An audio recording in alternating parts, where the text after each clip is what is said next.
चक्षुरुन्मिलितं येन तस्मै श्रीगुरवे नमः। नमो विष्णुपादाय कृष्णप्रेष्ठाय भूतले श्रीमते भक्तिवेदान्त स्वामिनिति नामिने। नमस्ते सारस्वते देवे गौरवाणी प्रचारिणे निर्विशेष शून्यवादी पाश्चात्य देश तारिणे।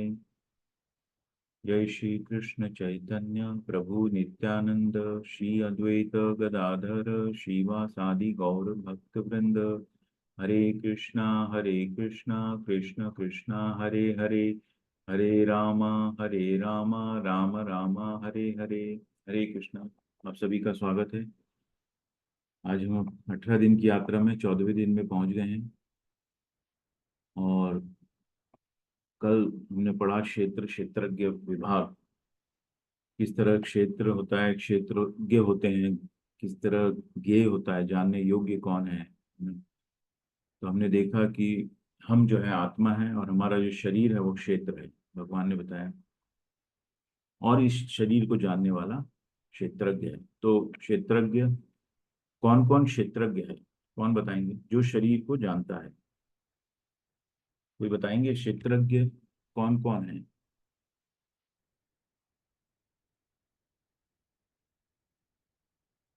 हरे कृष्ण। इस शरीर को जानने वाले और कौन कौन है? एक तो हम हैं, और कौन जानता है इस शरीर के बारे में?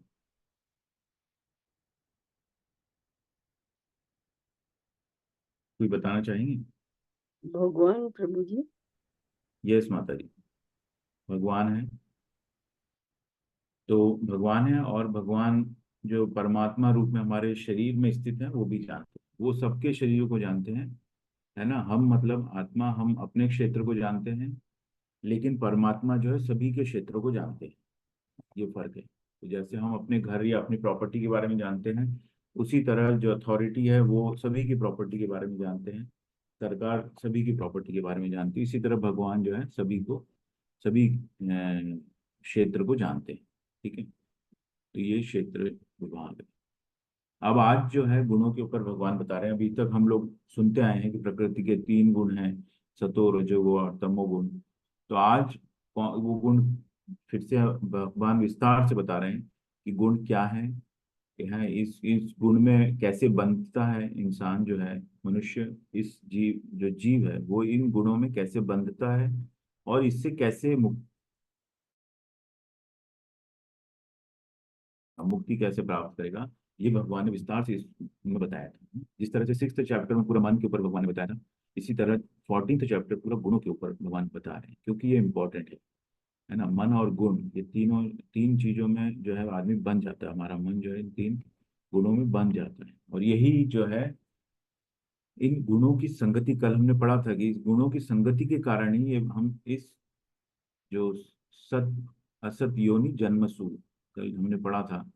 ठीक है। तो हम बार बार जो जन्म मृत्यु का चक्कर है वो इन्हीं इस इन गुणों के में बन जाने के कारण ही हम जन्म मृत्यु में के चक्कर में रहते हैं, चक्कर में फंसे रहते हैं। और हमारा जो उद्देश्य है कि हम इन गुणों से ऊपर चले जाएं।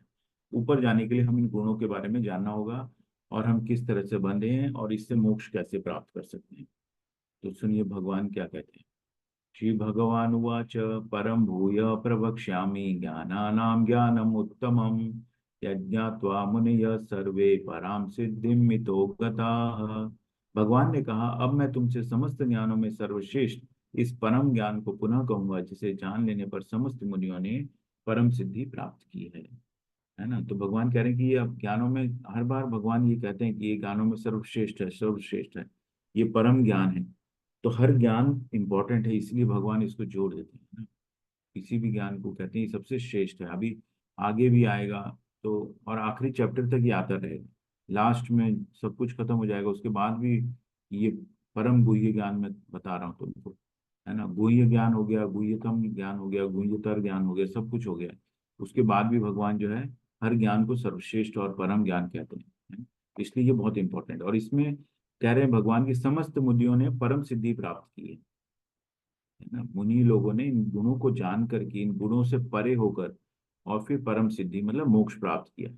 तो गुणातीत होना है, गुणों से अतीत होना है। तो जब हम गुणों से तभी अतीत हो पाएंगे जब इसके लिए हम प्रयास करेंगे। तो सतोगुण रजोगुण तमोगुण है, तो हमको जब पता चल जाएगा क्या क्या गुण है ये, तो हम फिर प्रयास करेंगे हम सतोगुण में रहें, है ना, सतोगुण में रहेंगे। और उसके बाद फिर उसको भी पार कर जाएंगे ना, क्योंकि उसमें भी हमको अगर अहंकार हो गया तो हम फिर बन जाएंगे। तो इसलिए हमको उसको भी पार करना है ना, अहंकार नहीं होना चाहिए, झूठा अहंकार नहीं होना चाहिए। 7वें अध्याय से लेकर 12वें अध्याय तक श्री कृष्ण परम सत्य भगवान के विषय में विस्तार से बताते हैं। तो भक्ति योग बताया भगवान ने 7वें चैप्टर से 12वें चैप्टर तक। 7वें अध्याय से 12वें तक भक्ति योग हो गया। अब भगवान स्वयं अर्जुन को और आगे ज्ञान दे रहे हैं, यदि कोई इस अध्याय को दार्शनिक चिंतन द्वारा भली भांति समझ ले तो उससे भक्ति का ज्ञान हो जाएगा। तो अ, और आगे इस अध्याय को दार्शनिक चिंतन द्वारा, है ना, इसको फिलोसॉफिकल वे में इसको सुनना है। दार्शनिक मतलब फिलोसॉफिकल चिंतन, उससे भक्ति का ज्ञान हो जाएगा, है ना। भक्ति प्राप्त हो जाए नहीं हो जाएगी, भक्ति का ज्ञान हो जाएगा।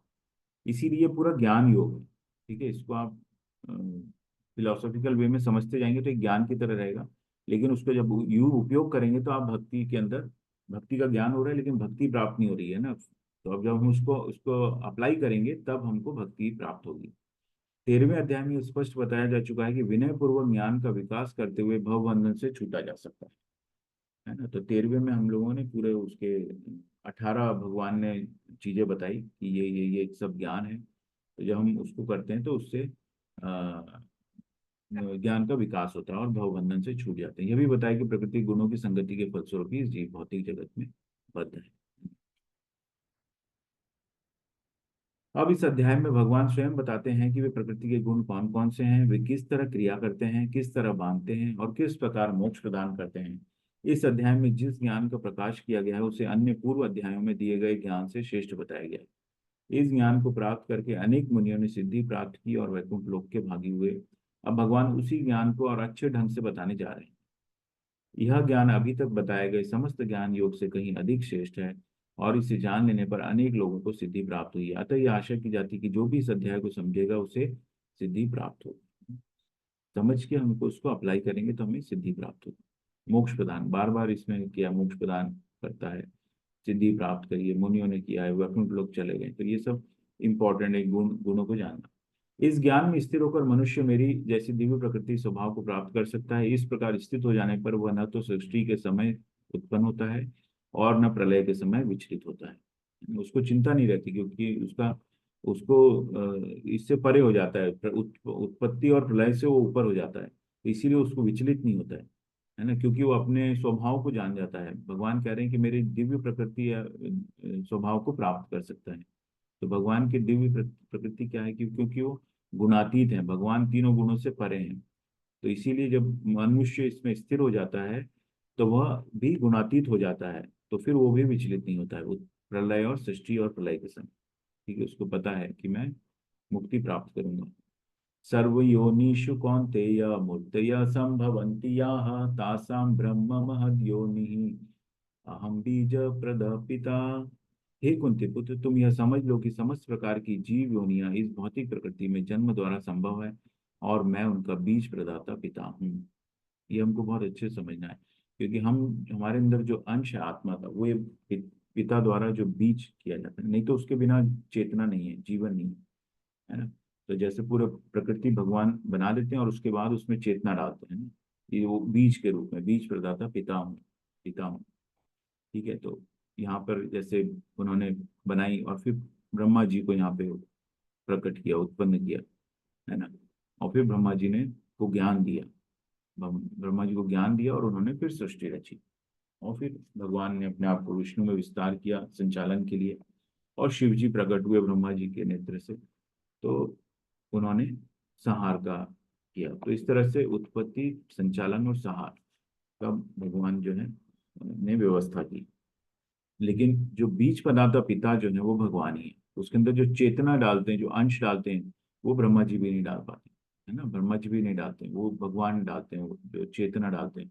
तो इसीलिए जब बच्चा गर्भ में होता है तो उसका उसके अंदर उसका मूवमेंट चालू होता है 3-4 महीने बाद, है ना, मूवमेंट चालू होता है, तो उसके अंदर वो बीज भगवान डाल देते हैं उस आत्मा का।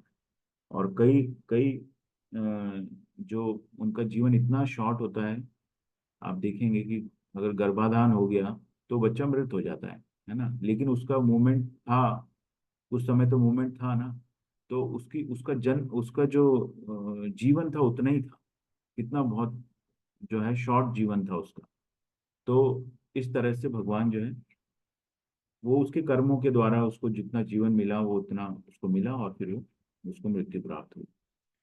तो इस तरह भी भगवान की व्यवस्था रहती है। लेकिन जो बीज प्रदाता पिता भगवान कह रहे हैं वो मैं ही हूँ, वो कोई नहीं डाल सकता बीज, है ना। तत्र सत्वं निर्मलत्वात् प्रकाशकम् अनामयम् सुख संगेन बध्नाति ज्ञान संगेन चानघ। हे निष्पाप, सतोगुण अन्य गुणों की अपेक्षा अधिक शुद्ध होने के कारण प्रकाश प्रदान करने वाला और मनुष्यों को सारे पाप कर्मों से मुक्त करने वाला है। जो लोग इस गुण में स्थित होते हैं वे सुख तथा ज्ञान के भाव से बन जाते हैं। अब भगवान ने गुणों के बारे में बता रहे हैं। 3 गुण होते हैं, सतो रजो तमोगुण। तो सतोगुण जो है अन्य गुणों की अपेक्षा शुद्ध है, इसीलिए बोलते हैं कि सतोगुण में हमको आना, उसमें उसमें चिंता नहीं रहती, लाइफ बहुत सिंपल रहती है। ठीक है। तो जो हमको रजोगुण में परेशान करते हैं या तमोगुण से जो परेशानी होती है वो सब सतोगुण में नहीं होती है ना। लाइफ बहुत सिंपल रहती है, आपको ज्यादा लालच नहीं होता है।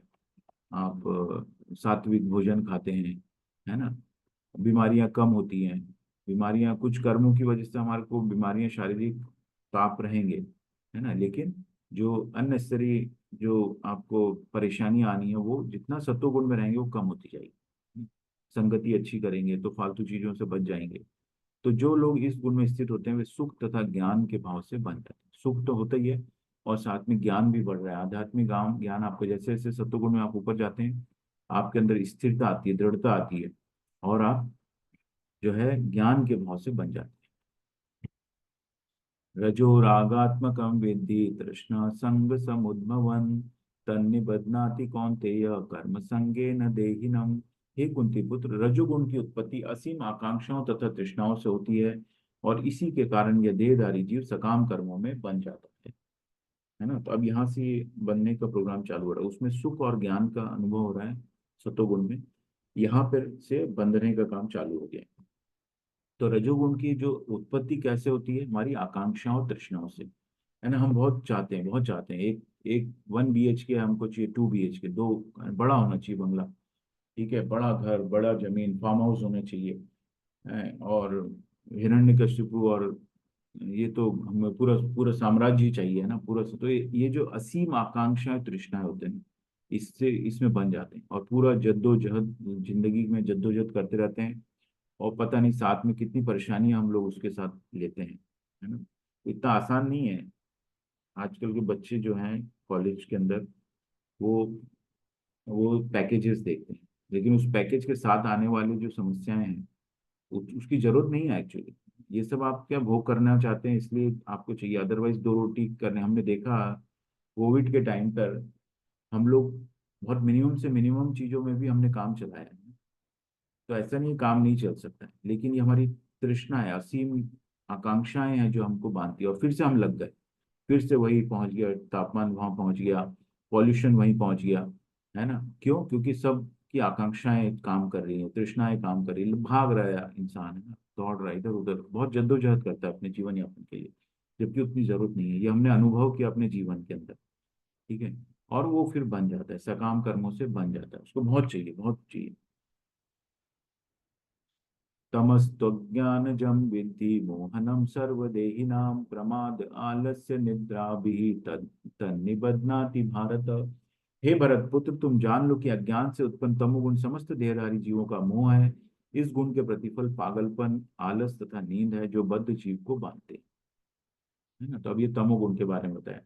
तो पहला जो था सुख और ज्ञान का अनुभव होता है सतोगुण में। रजोगुण के अंदर हमारी आकांक्षाएं और तृष्णाएं होती हैं जिस जो हमें बांध देती हैं। अब यहाँ पर जो है इस गुण के प्रतिफल जो है पागलपन, आलस और नींद है। जब हमारा रजोगुण इस हद तक पहुंच जाए कि हम मतलब पागलों की भांति उसके पीछे लग जाए, है ना, तो वो तमोगुण में बदल जाता है ना। बहुत अधिक लस्ट, है ना, बहुत अधिक काम, बहुत अधिक किसी चीज को पाने की इच्छा, ये सब तमोगुण में आ जाता है। और उसके अंदर आलस और नींद भी रहता है ना। एक तो है कि वो पागलपन है, दूसरा है कि वो पड़ा हुआ है, आलस्य है, उसमें नींद है ना, वो उसको बांध देता है। आलस्य नहीं होना चाहिए, इतना समय सोने के लिए दिया गया है, उतना समय सोना चाहिए, बस उससे अधिक किया सोया तो वो नींद और आलस्य तमोगुण में होता है। इसीलिए ये बद्धजीव को बांध देता है। तो इस तरह से तीनों गुणों किस तरह जो क्रिया करते हैं और बांधते हैं, ये भगवान ने बताया। सतोगुण की अभिव्यक्ति को तभी अनुभव किया जा सकता है जब शरीर के सारे द्वार ज्ञान के प्रकाश से प्रकाशित होते हैं। ये द्वार कौन से? हमारे 9 द्वार हैं, सभी नाक मुख कान और जितना भी द्वार है, 9 द्वार हैं, द्वारों वाला शरीर है हमारा, है ना। सभी ज्ञान के प्रकाश से प्रकाशित होते हैं। ज्ञान से प्रकाशित होना मतलब हम जब भक्ति में लगते हैं, है ना, और भक्ति में जब हम अग्रसर होते हैं या भक्ति में हम प्रगति करने की कोशिश कर रहे होते हैं, तो हमारा जो प्रयास होता है वो ये होता है कि हम इन सतोगुण और रजोगुण, इन चीजों से हम अपने आप को अलग रखें, है ना। तो इसको बोलते हैं ज्ञान के प्रकाश से प्रकाशित होना, क्योंकि हमें अब ज्ञान हो गया है क्या क्या गुण होते हैं, और अब हम अवॉइड करना चालू कर दिया, है ना। तो ये हमारी बुद्धि अब काम कर रही है, क्योंकि अब हमने मन को कंट्रोल कर लिया है ना। ज्ञान से प्रकाशित हम तभी होंगे जब हम मन को कंट्रोल कर लेंगे, और मन को कंट्रोल करके फिर हम सतोगुण में की अभिव्यक्ति को तभी अनुभव कर सकते हैं हम लोग। तो आप उठते हैं सुबह सुबह, है ना, स्नान करते हैं, भगवान के बारे में पढ़ रहे हैं, भगवत गीता पढ़ रहे हैं, फिर भगवान के बारे में करते हैं। तो इस तरह से आप अनुभव कर रहे हैं। अनुभूति जो है अभिव्यक्ति है, सतोगुण की अभिव्यक्ति का अनुभव कर रहे हैं। अभी तक नहीं करते थे लेकिन आप करने लग गए, तो थोड़ा सा आपको अनुभव हुआ, थोड़ा चेंज आया आपकी लाइफ में, है ना। क्यों? क्योंकि आपके जो है द्वार जो है ज्ञान के द्वारा प्रकाशित हो रहे हैं धीरे धीरे। फिर थोड़ा और पढ़ेंगे, फिर थोड़ा लेवल 2 में जाएंगे तो और एक एक श्लोक करके पढ़ेंगे, ठीक है। भगवान क्या कह रहे हैं, शुद्ध भक्त की संगति में पढ़ रहे हैं तो प्रभुपाद क्या कह रहे हैं, ये जब समझेंगे तो हम और ज्ञान के प्रकाश से प्रकाशित होंगे, ठीक है। तो और अनुभव करेंगे, सतोगुण की और अनुभूति होगी। ऐसा हमारी जो संगति बदल जाएगी, है ना। हमारा संग जो होगा साधु संग होगा, है जो इसी इसी पथ पर अग्रसर हैं, उस उन लोगों से हम मिलेंगे। तो हमारे जो है ज्ञान का प्रकाश बढ़ते जाएगा, प्रकाशित होते जाएंगे हम। हमारे सारे द्वार जो है ज्ञान के प्रकाश से प्रकाशित होते रहेंगे, और फिर हम सतोगुण की अभिव्यक्ति को अनुभव करेंगे, खुद ही सेल्फ रियलाइज करेंगे, उसको अनुभव करेंगे। हे भरतवंशियों में प्रमुख, जब रजोगुण में वृद्धि हो जाती है तो अत्यधिक आसक्ति, सकाम कर्म, गहन उद्यम तथा अनियंत्रित इच्छा एवं लालसा के लक्षण प्रकट होते हैं। तो जब रजोगुण में धीरे धीरे वृद्धि होती है तो आप देखेंगे कि जिसको बहुत ज्यादा लालच है, या किसी भी तरह किसी भी तरीके से, है ना, जरूरी नहीं वो कर्म सत्कर्म ही हो, किसी भी बुरे कर्म के द्वारा भी वो, उसके अंदर इतना लालच होता है कि वो धन कमाना चाहता है या किसी को प्राप्त करना चाहता है ना। गहन उद्यम तथा अनियंत्रित इच्छा होती है, इतना हो जाएगा उतना हो जाएगा, उसके बाद इतना इतना पैकेज तो उसको मिला ही मिला है, उसके बाद और सोचता रहता है मैं। उसके बेंचमार्क्स होते हैं, है ना, कि ये, क्योंकि वो कंपेयर भी करता है अपने आप को अपने दूसरे साथियों से कंपेयर करता है। उसको ये मिल रहा है तो मुझे, वो अपनी जिंदगी को थोड़ा सा और, है ना, जो अच्छी वाली जिंदगी जो चलती रहती है, फिर वो छोड़ता है, दूसरी नौकरी बदलता है, तीसरी नौकरी बदलता है, इसी इसी गहन उद्यम में वो लगा रहता है। इधर दौड़ेगा, 3 घंटा ट्रेवल करेगा, 4 घंटे, पूरा हफ्ता भर फ्लाइट में रहेगा, है ना। उसको अच्छा लगता है कि मैं फ्लाइट में जा रहा हूँ, आ रहा हूँ, ये सब हो रहा है, लेकिन ये गहन उद्यम है। ये रजोगुण की के अंदर वृद्धि हो रही है उसकी, रजोगुण में वृद्धि हो रही है, लेकिन शांति उसकी खत्म होती जाएगी, है ना। उसको कितना टेंशन है, धीरे धीरे बीपी हो जाएगा, धीरे धीरे शुगर हो जाएगा, है, कईयों को लकवा हो जाता है ना। इतना ज्यादा प्रेशर होता है आज के कॉर्पोरेट कल्चर में, पूरे टाइम परेशानी रहता है, फिर स्मोकिंग करेंगे, ड्रिंकिंग करेंगे। तो ये सब जो है अधिक अत्यधिक आसक्ति, सकाम कर्म, गहन उद्यम, है ना, अनियंत्रित इच्छा और लालसा के लक्षण प्रकट होते हैं। जब तमोगुण में वृद्धि हो जाती है तो हे कुरुपुत्र, अंधेरा, जड़ता, प्रमत्तता तथा मोह का प्राकट्य होता है। अब यहाँ पे भगवान तमोगुण के बारे में बताते हैं। तो सत्वगुण में बताया कि उससे हम ज्ञान के से प्रकाशित हो जाते हैं और हमें अनुभव होता है ना। किसका अनुभव होता है? सत्वगुण की अभिव्यक्ति का अनुभव होता है। फिर रजोगुण में असीम लालसा और तृष्णा और सकाम कर्म, ये सब होता है। और तमोगुण में क्या होता है? अंधेरा आ जाता है, जड़ता, प्रमत्तता तथा मोह का प्राकट्य होता है। तो जब हम बहुत ज्यादा हो जाते हैं तो हमारे द्वारा ऐसा कोई काम हो जाता है जो तमोगुणी होता है, और फिर उसके अंदर हम फंस जाते हैं, और वो फंस के, है ना, अभी आप रजोगुण में कर रहे हैं, आपने बहुत सारी प्रॉपर्टी कर ली, कोई डिस्प्यूट हो गया प्रॉपर्टी का, तो वहां पर आप फंस गए। फिर कुछ ना कुछ कहीं ना कहीं फंसे ही रहते हैं आप, फिर उसको समेटने में हमको बहुत सालों लग जाते हैं। ठीक है ना। तो ये जो उस अंधेरा आ जाता है, जड़ता, या फिर किसी ने कोई अपराध कर दिया, कई लोग अपराध भी आप देखेंगे कितने अपराध हो जाते हैं इस लालसा के कारण ही, है ना, और गलत काम करते हैं, उससे अंधेरा आ जाता है, जड़ता आती, प्रमत्तता, मोह का प्राकट हो जाता है। ठीक है। आप देखेंगे कई कितने लोग हैं जो आम आम इंसान है, इनको आप कभी सोच नहीं सकते कि ये अपराध कर देंगे, और वो ऐसे ऐसे अपराध करते हैं। आप देखा होगा आपने कि उसको काट करके और फ्रिज में डाल दिया, फ्रीजर में डाल दिया, ऐसा कोई सोच भी नहीं सकता है। ये अंधेरा बोलते हैं इसको, अंधेरा आ जाता है, जड़ता, मोह का प्राकट होता है, और क्योंकि बस लस्ट है, काम है, तृष्णा है, लालसा है, ये सब इतना बढ़ जाता है, ये तमोगुण में आ जाता है, और फिर उसमें भी बढ़ते जाता है, तमोगुण में वृद्धि होती जाती है ना। तो जैसे दुर्योधन था, दुर्योधन का अंदर पूरा तमोगुण आ गया था, क्योंकि उसको पूरा साम्राज्य का भोग करना था, साम्राज्य चाहिए था, है ना। अंधेरा आ गया उसके सामने, उसको समझ में नहीं आ रहा था कि क्या सही है और क्या गलत है। इसी तरह उनके पिताजी जो थे धृतराष्ट्र, वो आंखों से भी अंधे थे, लेकिन वो बाकी मन की आंखें भी उनकी से भी अंधे थे, उनको भी नहीं समझ में आ रहा था, है ना। मोह था, साम्राज्य का मोह था, मोह का प्राकट्य होता है, तो ये सब तमोगुण है। तो हमने सबसे पहले तीनों गुणों के बारे में जाना, उसके बाद ये किस तरह से हमको बांध रहे हैं, है ना, किस तरह से बांध रहे हैं। अब वो बनने के बाद उच्च ग्रहों की ओर जाते हैं।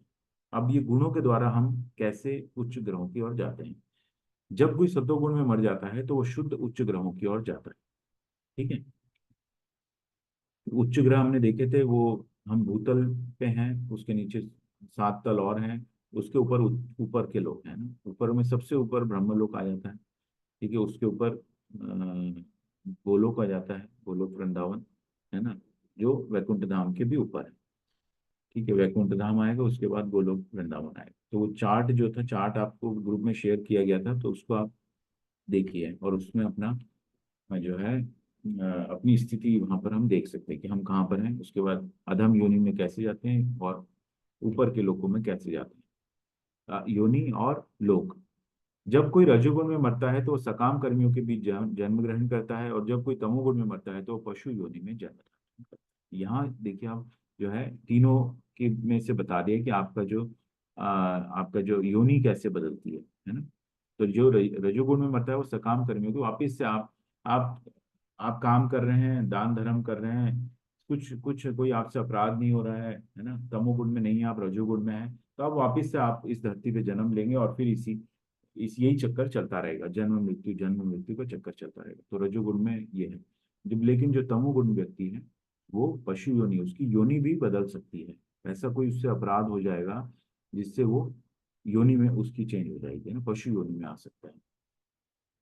तो इस तरह से ये तीनों गुणों के द्वारा हम हमारी जो अगले जन्म की वो होगी, वो पता चलता है स्थिति।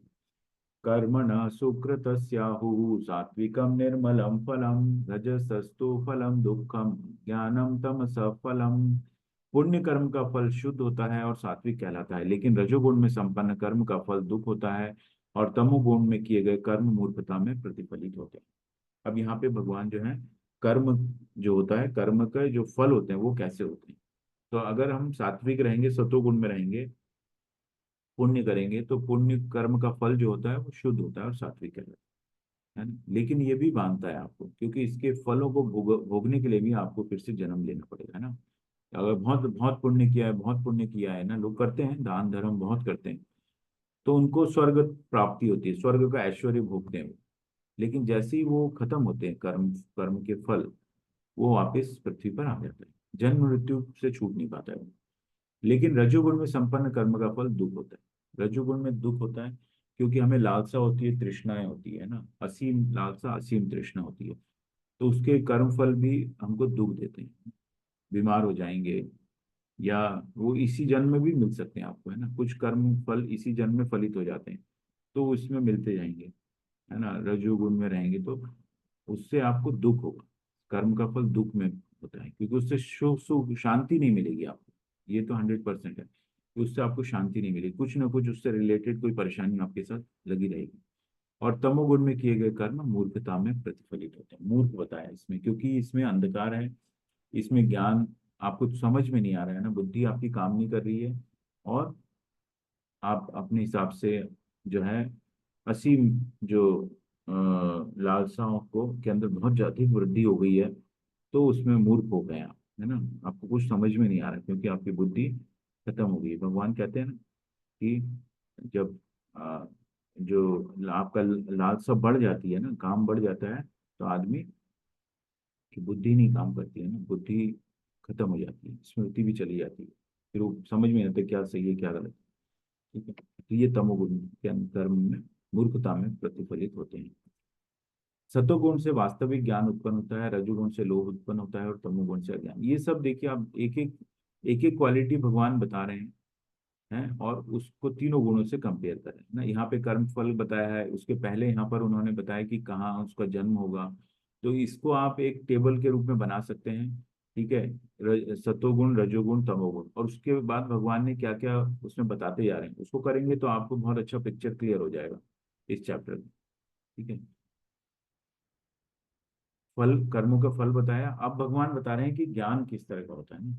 सतोगुण से वास्तविक ज्ञान उत्पन्न होता है, रजोगुण से लोभ उत्पन्न होता है, और तमोगुण से अज्ञान प्रमाद और मोह उत्पन्न होता है ना। बहुत इंटर रिलेटेड चीजें हैं, सब चीजें हैं, बट थोड़ा थोड़ा थोड़ा थोड़ा डिफरेंस रहेगा, देखने को लगेगा सब एक ही चीज है ना। अब यहाँ पे सतोगुण से वास्तविक ज्ञान, वास्तविक ज्ञान क्या है कि हम अपने आप को शरीर नहीं मान रहे, है ना। वास्तविक ज्ञान है जब हम अपने आप को आत्मा समझने लगते हैं, ये वास्तविक ज्ञान है ना। और फिर हम उस अंश का परमात्मा के साथ क्या संबंध है, परमेश्वर के क्या सब संबंध है, तो इस तरह से हम ज्ञान में आगे बढ़ते हैं।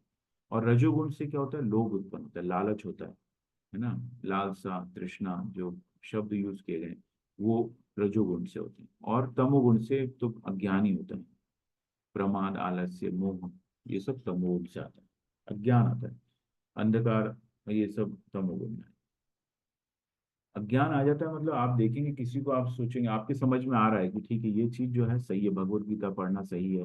अब आपको लगता है कि मैं किसी को बताऊं एकदम से, है ना, भगवान ये कह रहे हैं, भगवान वो कह रहे हैं, लेकिन उसका जिसको बताने वाले हैं वो इस स्थिति में नहीं है एक्चुअली, है ना, वो रिसेप्टिव नहीं है। तो वो उसके अज्ञान द्वारा भगवान ने उसको आच्छादित कर दिया है। भगवान कहते हैं वो मुझ तक पहुंच ही नहीं सकता, भगवान इंटरफियर नहीं करते हैं, जो वो चाहता है उसको दे देते हैं। तो वो भगवान, जो भगवान में श्रद्धा नहीं है, भगवान में विश्वास नहीं करता है, ये अज्ञान है एक्चुअली।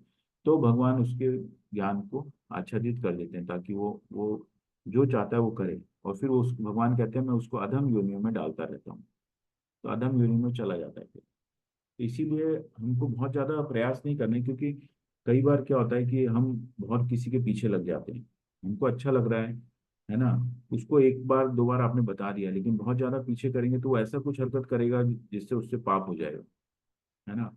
पाप हो जाएगा तो फिर उस पाप के जो है आप भी भागीदार होंगे। तो इसीलिए उसको अपने कर्मों पे छोड़ दें। आप उसको ज्ञान जरूर देना है, बच्चों को ज्ञान दीजिए, अपने दोस्तों को ज्ञान दीजिए, है ना, कि ये ऐसा मेरा अनुभव है।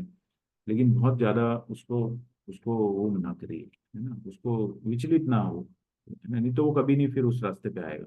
एक बार विचलित हो गया इंसान तो फिर वो उसका पूरा ज्ञान उसको आंख जो है बांध देता है, वो बंद करे उसको, देखता ही नहीं वो फिर उस तरफ। ठीक है, ऊर्ध्वं गच्छन्ति सत्त्वस्था, मध्ये तिष्ठन्ति राजसाः, जगन्य गुणवृत्तिस्था, अधो गच्छन्ति तामसाः। सतोगुणी व्यक्ति क्रमशः उच्च लोकों को ऊपर जाते हैं, रजोगुणी इसी पृथ्वी लोक में रह जाते हैं, और जो अत्यंत गर्हित तमोगुण में स्थित है वे नीचे नरक लोकों को जाते हैं। तो इस तरह से भगवान ने पहले भी बताया, और अब वापिस से बता रहे हैं कि जो सतोगुण है वो ऊपर की ओर बढ़ते जाते हैं, है ना। अभी तक मुक्ति नहीं मिली है, देखिए मुक्ति क्यों नहीं मिल रही, अभी सिर्फ हम गुणों को के द्वारा जो क्रियाएं हो रही हैं उसके द्वारा ही उसको कंट्रोल करते हुए हम अपनी स्थिति को बदल रहे हैं ना। हम रजो तो गौण तमोगुणी थे, फिर धीरे धीरे हम रजोगुण में आए, रजोगुण से अब हम सतोगुण में आ रहे हैं, तो हमारी जो स्थिति है ऊपर की तरफ जा रही है ना। नीचे के लोकों में जाने वाले थे तो हम फिर धीरे हमको समझ में आ गया, हम रजोगुण में आ गए कि ठीक है हम पाप कर्म नहीं करेंगे, दान पुण्य कर्म करेंगे, दान धर्म करेंगे और भोग करेंगे, तो आप पृथ्वी लोक पे रह जाते हैं। और फिर हमको लगा कि नहीं, हमको इस हमें अपनी स्थिति को और ऊपर बढ़ाना है, तो हम उच्च लोगों की तरफ जाना चाहते हैं, तो हम सतोगुण में आते हैं फिर। ठीक है, तो उसमें फिर ऊपर के जो लोग हैं उसके बीच में कहीं हम आ जाते हैं, पृथ्वी लोक से ऊपर आ जाते हैं। तो इस तरह से ये चार्ट हमने देखा था। तो यहाँ पर हम भूलोक हैं, बीच में देखेंगे आप, भूलोक है, ये अर्थ प्लेन है। ठीक है, इसके ऊपर के ये सब लोग हैं, और इसके नीचे ये तल, वितल, सुतल, तलातल, महातल, रसातल, और लास्ट में पाताल आता है। पाताल में चले जाते हैं ना, हेलिश प्लैनेट्स हैं ये सब, है ना। नर्क लोग इसके बाद आता है, नर्क लोग। और इसके अपने भयावह चीजें हैं जो आप कभी पढ़ेंगे, आई थिंक पुराणों के अंदर दिए हुए हैं, तो उससे आपको पता चलेगा। और ऊपर जाते हैं तो आप यहाँ पे भूवर लोक है ना, स्वर्ग लोक यहाँ पर आता है, देखिए। स्वर्ग लोक से ऊपर महर लोक है, उसके ऊपर जनलोक है, उसके ऊपर तपोलोक है, फिर सत्यलोक आता है। सत्यलोक जो है ब्रह्म लोक को भी बोलते हैं, जो ब्रह्मा जी का लोक है ना। इसी तरह यहाँ पर शिव जी का लोक है, यहाँ पर क्षीरोदक्षाई विष्णु है, ये माँ दुर्गा है, शक्ति, भगवान की शक्ति के रूप में, है ना। भगवान की हलादिनी शक्ति, दुर्गा देवी जो है भगवान की हलादिनी शक्ति, जो भगवान संहार के लिए यूज करते हैं। यहाँ पे ये मटेरियल प्रेशर है। तो इस तरह से ये स्थिति है। यहाँ पर ये तत्व हैं सब, है ना। पृथ्वी, जल, अग्नि, वायु, आकाश, और ये मन, बुद्धि, अहंकार, ये हमारी सटल बॉडी, ये सब यहाँ पे दिया हुआ। ये गोलोक वृंदावन, ओ सॉरी, गोलोक चार्ट जो है उसके अंदर का एक पार्ट है। इसके अंदर और भी बहुत सारी चीजें दी हैं। ये गर्भोदक्षाई विष्णु जो है यहाँ पर है, देखिए गर्भोदक्षाई विष्णु यहाँ पर है, जिनसे ये ब्रह्मा जी की उत्पत्ति हुई। और क्षीरोदक्षाई विष्णु यहाँ पर। और ये ओशियन है, गर्भोदक ओशियन है, जिसके वहां भगवान लेटे रहते हैं। तो ये हमारी स्थिति, हम लोग भूवर लोग हैं। ठीक है, यहाँ पे ये दिखाइए, realm of 330 million demigods and Demons. यहाँ से शुरू होता है ये 33 करोड़ देवी देवताओं का जो सब हिसाब किताब है, यहाँ पर सब लोगों में वो रहते हैं। गणेश जी हैं यहाँ पे, देखिए गणपति जी हैं। तो इस तरह से आप समझ सकते हैं। तो हम लोग भूलोक में हैं, तो हम नीचे की जगह नहीं जाना है, हमको ऊपर जाना है, या हमें योनि चेंज होनी है। ठीक है, ये है।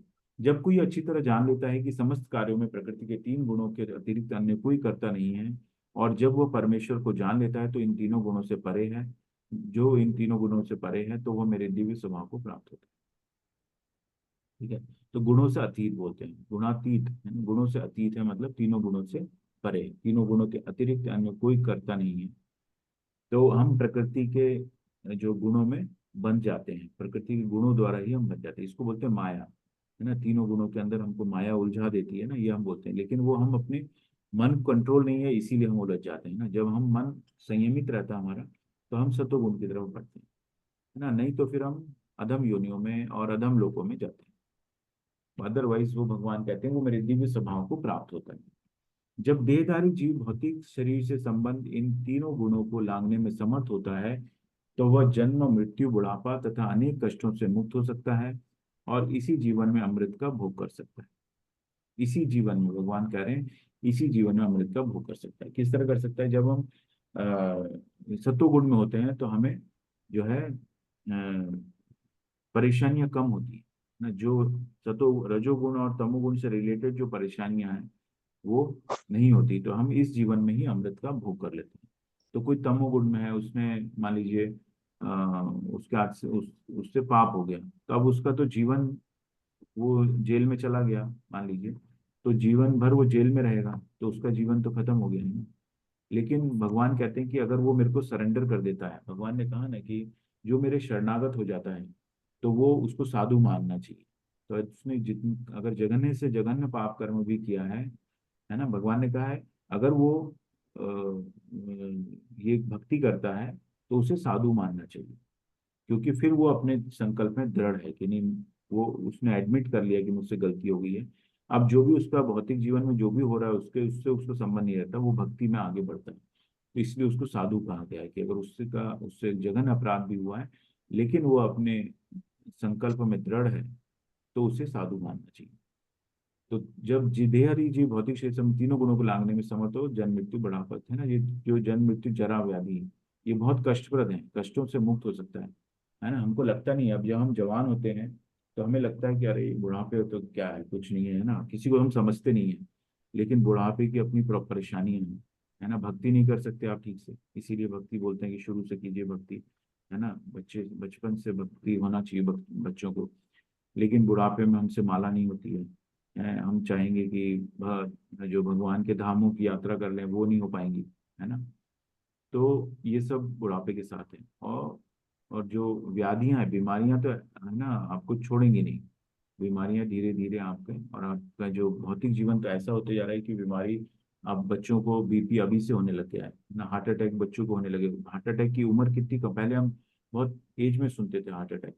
अब जो हार्ट अटैक है वो 40 साल, है ना, 45 साल में हार्ट अटैक होने लग गए हैं लोग।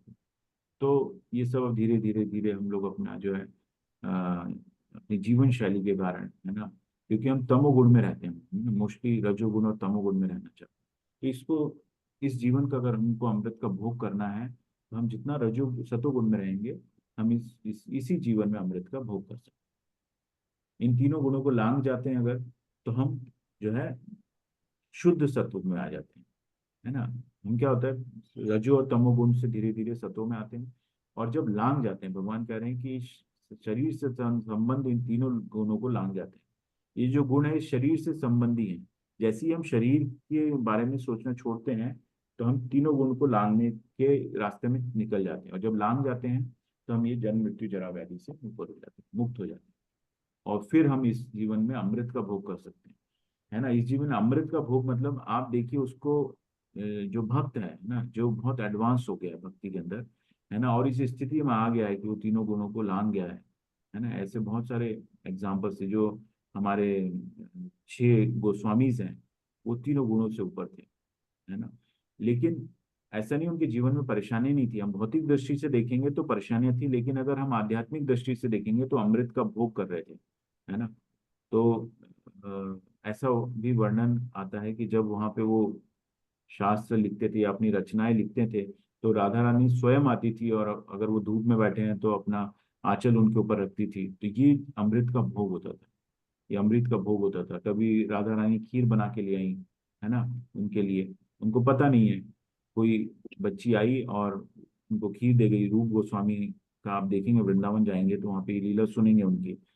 तो उनको उनके लिए जो है राधा रानी खीर बना के लाई।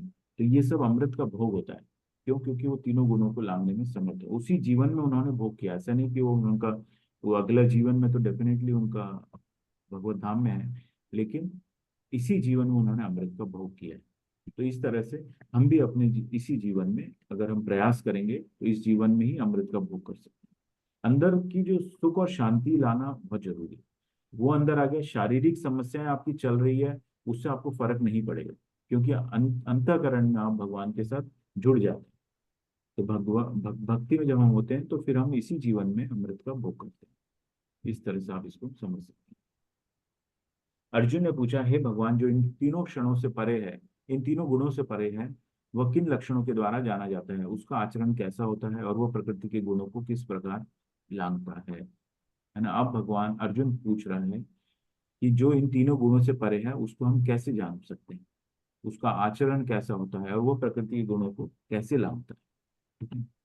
तो भगवान ने कहा, हे पांडुपुत्र, जो प्रकाश, आसक्ति तथा मोह के उपस्थित होने पर न तो उनसे घृणा करता है और न लुप्त हो जाने पर उनकी इच्छा करता है, जो भौतिक गुणों की इन समस्त परिक्रियाओं से निश्चल तथा अविचलित रहता है, और यह जानकर कि केवल गुण क्रियाशील है, उदासीन तथा दिव्य बना रहता है, जो अपने आप में स्थित है और सुख तथा दुख को एक समान मानता है, जो मिट्टी के ढेले, पत्थर एवं स्वर्ण के टुकड़े को समान दृष्टि से देखता है, जो अनुकूल तथा प्रतिकूल के प्रति समान बना रहता है, जो धीर है और प्रशंसा तथा बुराई, मान तथा अपमान में समान भाव से रहता है, जो शत्रु तथा मित्र के साथ समान व्यवहार करता है, और जिसने सारे भौतिक कार्यों का परित्याग कर दिया है, ऐसे व्यक्ति को प्रकृति के गुणों से अतीत कहते हैं। तो भगवान ने कितनी सारी इसमें चीजें बता दी हैं, है ना। ये पहले भी ऐसे नहीं भगवान ने बताया नहीं है ना। सुख दुख को एक समान देखता है, संभाव रहता है, उदासीन तथा दिव्य बना रहता है। और ये जानता है कि एक गुण ही क्रियाशील है, गुणों के द्वारा ही सब चीजें हो रही हैं। ये जानता है वो कि गुण क्रियाशील है ना। भौतिक परिक्रियाओं से निश्चल है वो, अविचलित रहता है।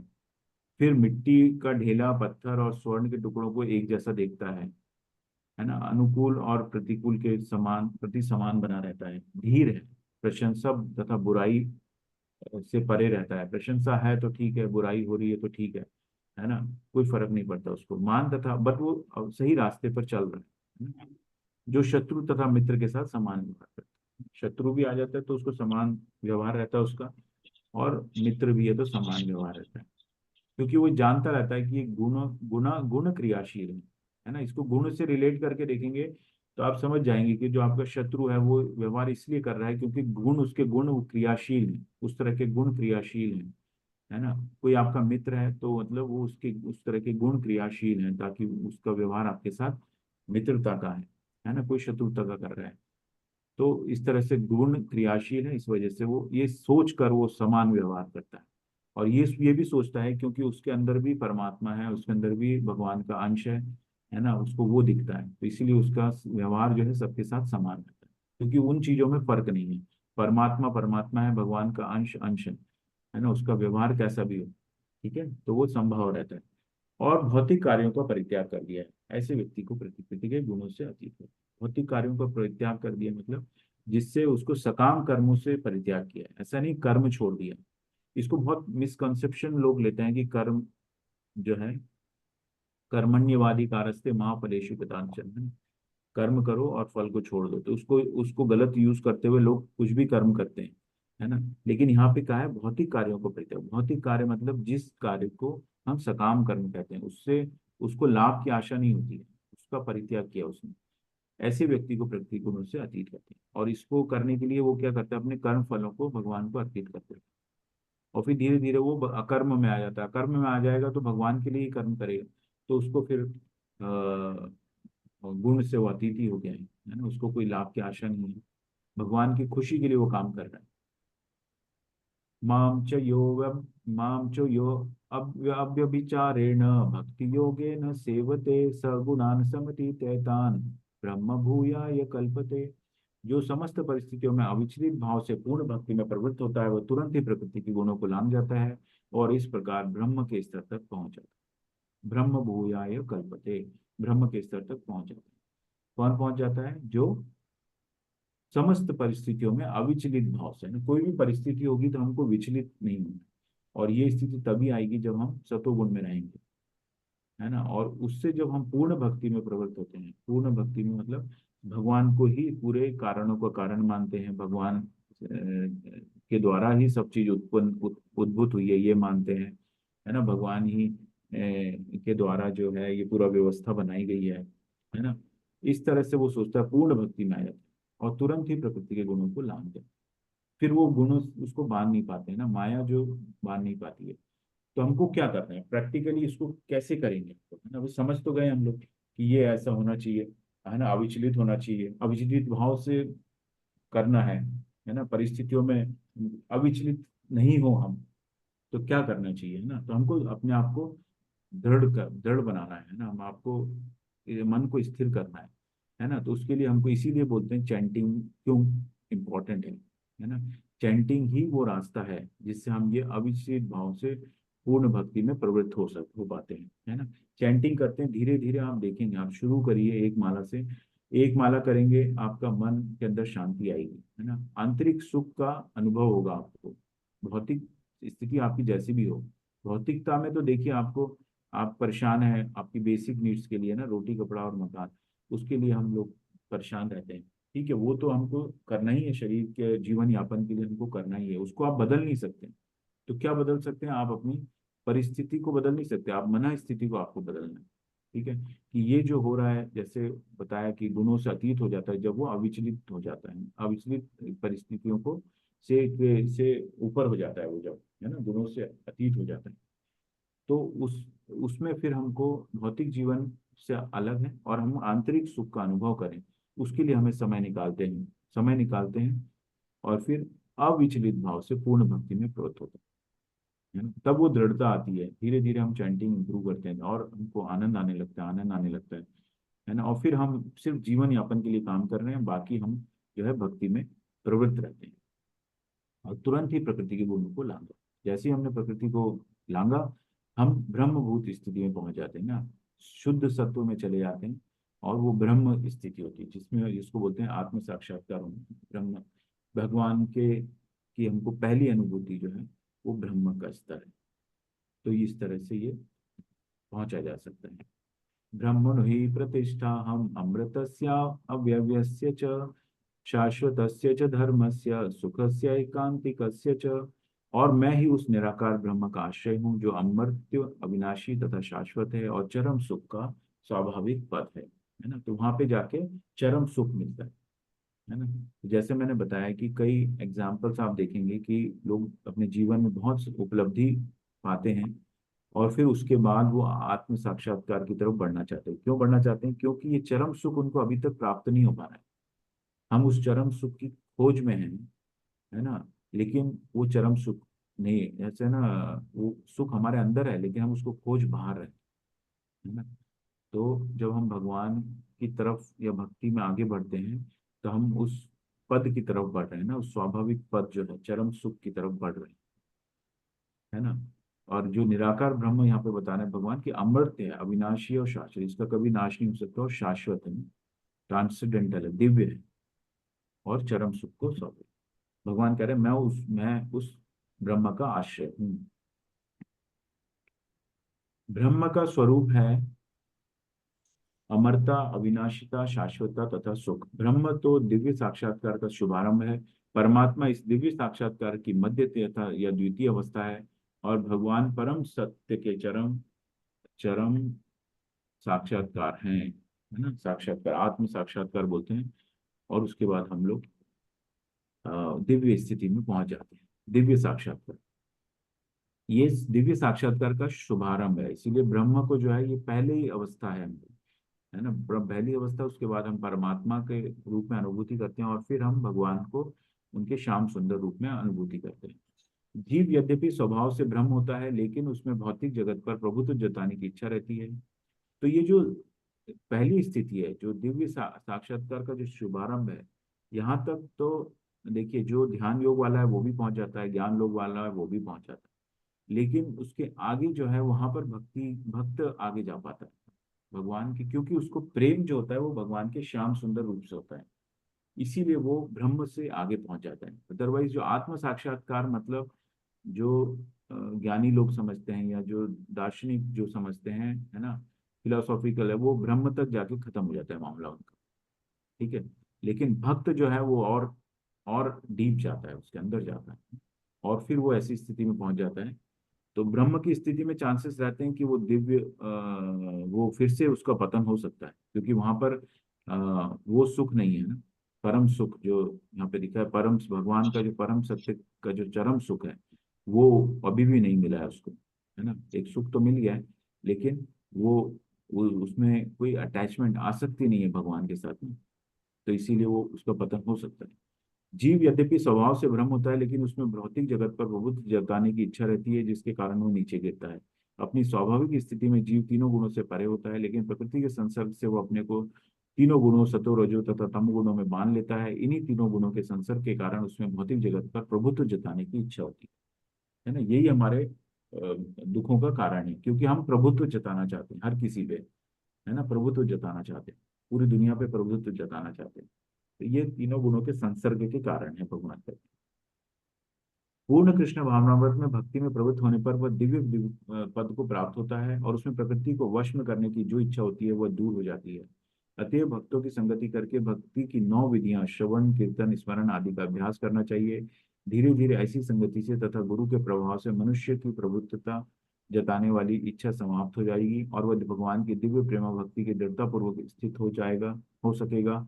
इस विधि की संस्तुति इस अध्याय के 22वें श्लोक से लेकर इस अंतिम श्लोक तक की गई है। भगवान की भक्ति अति सरल है। मनुष्य को चाहिए कि भगवान की सेवा में लगे शिव विग्रह को अर्पित भोजन का उच्छिष्ट खाए, भगवान के चरण कमलों पर चढ़ाए गए पुष्पों की सुगंध सूंघे, भगवान की लीला स्थलों पर दर्शन करे, भगवान के विभिन्न कार्यकलापों उनके भक्तों के साथ प्रेम विनिमय के साथ पढ़े, सदा हरे कृष्ण कृष्ण कृष्ण हरे हरे, हरे राम राम राम हरे हरे, इस महामंत्र की दिव्य ध्वनि का कीर्तन करे, और भगवान तथा उनके भक्तों के आविर्भाव तथा निरोधानों को मनाने का वाले दिनों में उपवास करे। ऐसा करने से मनुष्य समस्त भौतिक गतिविधियों से विरक्त हो जाएगा। इस प्रकार जो व्यक्ति अपने को ब्रह्म ज्योति या ब्रह्म बोध के विभिन्न प्रकारों में स्थित कर सकता है, वह गुणात्मक रूप से भगवान के तुल्य है ना।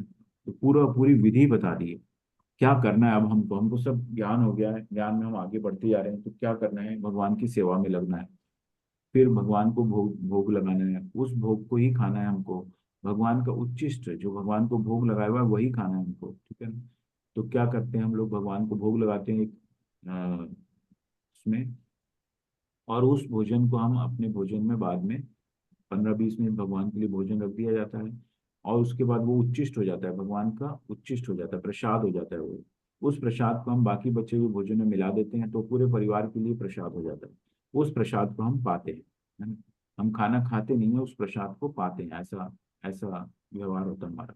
फिर भगवान के चरण कमलों पर चढ़ाए गए पुष्पों की सुगंध। तो जब हम भक्ति में आगे बढ़ते हैं, ठीक है, तो हम सिर्फ प्रसाद खाते थे। जब हमने हमने ये सोच लिया कि हम भगवान के को अर्पित किया हुआ भोजन ही खाएंगे, तो आपका जीवन वैसे ही बहुत सरल हो जाएगा, है ना। आप बहुत सारी चीजें जो फालतू खाते हैं वो सब खत्म हो जाएगी आपकी, और उससे रिलेटेड परेशानियां खत्म हो जाएगी। फालतू चीजें नहीं खाएंगे, है ना। भगवान को लहसुन प्याज का भोग नहीं लगता है, तो आप जो भगवान को अर्पित किया हुआ भोजन ही खाएंगे, तो अपने आप ही लहसुन प्याज छूट जाएगा आपका।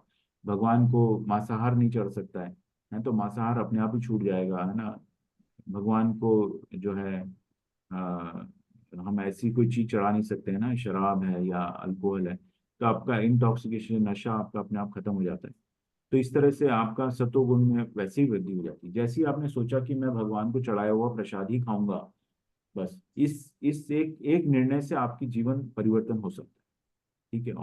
और ये बहुत जरूरी है। आगे जैसे भक्ति में आगे बढ़ते हैं, तो हम फिर हमको बाजार में चले जाएं तो हमको फिर चाट का ठेला नहीं दिखता है, हमको कुछ भी जो हम जाते थे और वहाँ कुछ भी खा लेते थे वो सब नहीं दिखता है, क्योंकि वो भगवान को अर्पित किया हुआ भोजन नहीं है ना। तो हमारी तरफ वो ध्यान ही नहीं जाता उसकी तरफ, ठीक है। और ना हम फिर कुछ ज्यादा खाते हैं। वो सुबह भोग लग गया, भोग को हम कर लेते हैं, उसके बाद हम कहीं भी जाएं हम कुछ खाते नहीं। तो इस तरह से, और भगवान के चरण पुष्पों की सुगंध सुन। तो जैसे हम लोग कल डिस्कस कर रहे थे कि हमको इंद्रिय विषयों को के बारे में सोचना चाहिए। इंद्रियां हैं हमारी, और इंद्रिय विषय हैं, उनको अगर हमने कंट्रोल कर लिया तो हमारा मन को हम कंट्रोल कर सकते हैं। तो यहाँ पे देखिए, हम खुशबू को, भगवान के चढ़ाए गए पुष्पों की सुगंध सूंघे हम, तो हमारे जो है मन में वो सुगंध रहती है फिर, है ना।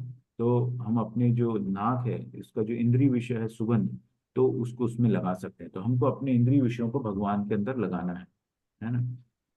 भगवान के भोजन को खाएंगे तो हम अपने जो जीवा को है वो भगवान के प्रसाद खाने में लगा रहे हैं। भगवान की लीला स्थल पर दर्शन कर रहे हैं, अपने आंखों को हम भगवान के दर्शन में लगाएं उस विषय को। इसी तरह भगवान के कार्यकलापों और उनके साथ के बारे में पढ़ें, है ना, महामंत्र करें, और उसके बाद उपवास करें, है ना। जो जैसे ये होता है आपका एकादशी व्रत होता है, उसको रखें। एकादशी व्रत भगवान को बहुत प्रिय है ना। बाकी व्रत आप नहीं भी करेंगे तो चलेगा, लेकिन एकादशी का व्रत करिए जितना यथासंभव तरीके से हो सकता है ना। जरूरी नहीं कि आप निर्जला ही करें, है ना। शरीर के हिसाब से आप करिए, लेकिन अन्न नहीं खाते हैं उस दिन। इसी तरह आविर्भाव और निरोधानों को मनाने के दिनों में जब भी जो भक्तों के जो अपीयरेंस डे और डिसअपियरेंस डे होता है उनका, तो उस उन दिनों में हम लोग हाफ डे रखते हैं, या अ, शाम तक उपवास रखते हैं, तो उनको करें, है ना। ऐसा करने से मनुष्य समस्त भौतिक गतिविधियों से विरक्त हो जाए। तो जब हम ये छोटी छोटी छोटी चीजें करेंगे, है ना, तो हम हमारे अंदर विरक्ति आएगी। भगवान कहते हैं कि ये संभव है, लेकिन मन को कंट्रोल करना संभव है, लेकिन उचित अभ्यास और विरक्ति द्वारा। तो विरक्ति कैसे आएगी, वो ये सब जब हम करेंगे, ऊपर जो जितना भी लिखा है वो सब करेंगे, तो हमको बाकी चीजों से विरक्ति हो जाएगी। और ये आप अनुभव कर सकते हैं प्रैक्टिकली, है। और इस प्रकार जो व्यक्ति अपने को ब्रह्म ज्योति या ब्रह्म बोध के विभिन्न प्रकारों में से, वो गुणात्मक रूप से भगवान के तुल्य होता है। गुणात्मक रूप से, है ना। गुणात्मक रूप से भगवान के तुल्य हो जाता है, मतलब वो जो अंश है गुणात्मक रूप में है ना, वो भगवान के बराबर है। ठीक है, तो ये अब जब हम समझ जाते हैं तो हम उस भगवान के तुल्य हो जाते हैं। तो इस तरह से ये प्रकृति के तीनों गुणों के बारे में भगवान ने बता दिया कि ये किस तरह से मानते हैं और कि इससे किस तरह से मुक्ति प्राप्त की जा सकती है। वाञ्छा कल्पतरुभ्यश्च कृपा सिन्धुभ्य एव च पतितानां पावनेभ्यः वैष्णवेभ्यो नमो नमः।